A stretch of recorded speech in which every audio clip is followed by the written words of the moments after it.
Tao na appointed son of God, anak ng Diyos, may-ari ng universe at may-ari ng mga kaluluwa natin. Nahuli na. Opo, tama po narinig nyo. Nahuli na etong si Pacquiao o si Pastor Apollo C. Quiboloy. Ito ay kanina binalita ni Secretary Benhur Abalos mismo na nasa kamay na ng gobyerno etong si Pacquiao. Ibig sabihin, etong si Pacquiao, tapos na ang maliligayang araw ng pagtatago at pagbabayaran niya na yung mga kaso na isinampa sa kanya. Ibig sabihin niyan, etong si Pacquiao, makukulong. Tapos na talaga ang maliligayang araw neto dahil sa kulungan ang bagsak neto. Dahil dyan, ang mga Pilipino ngayon, nagbubunyi sa pagkakahuli netong si Pacquiao. Dahil para sa kanila, hindi natutulog talaga ang ating hustisya. Dahil kahit mayaman at mahirap, pantay-pantay lang pala talaga sa batas.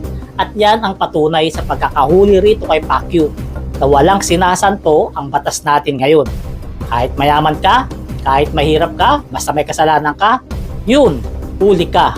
Ngayon, ano nga ba ang mangyayari rito kay Pacquiao? Siyempre, haharapin niya yung mga kaso sa kanya.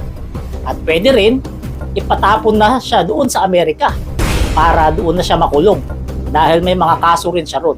Ang problema lang, baka pag pinapunta na siya ron, baka hindi na makabalik dito kasi nga, yung kaso niya ron, matagal talaga ang igugulong.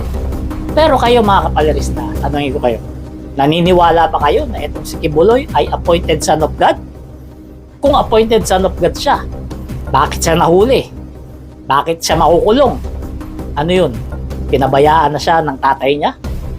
I-comment nyo na lang inyong reaksyon para ating pag-usapan. Salamat. Mga kapamilya, kararating lang pong balita. Nahanap na at nasa kamay na ng mga otoridad si Pastor Apollo Quiboloy. Kinumpirma ito ni DILG Secretary Benhur Abalos.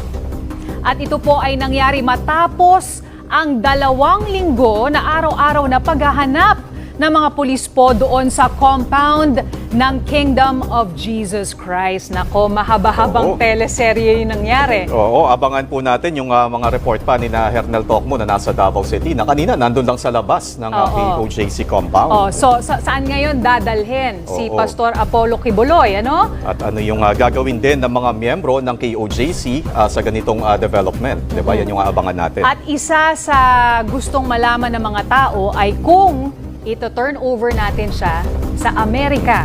Yun ang sinasabi po ni Pastor Apollo Quiboloy na sana pwede siyang sumuko kung hindi siya ito-turn over. Pero sabi nga ng Pangulo, kumbaga wala nang kinalaman ang executive, ang gobyerno ng Pilipinas sa korte at mga kaso. Ang isang alamin din talagang paano nahuli o nakuha, 'di ba? Ano yung saan, ito yung mga detalye nga abangan natin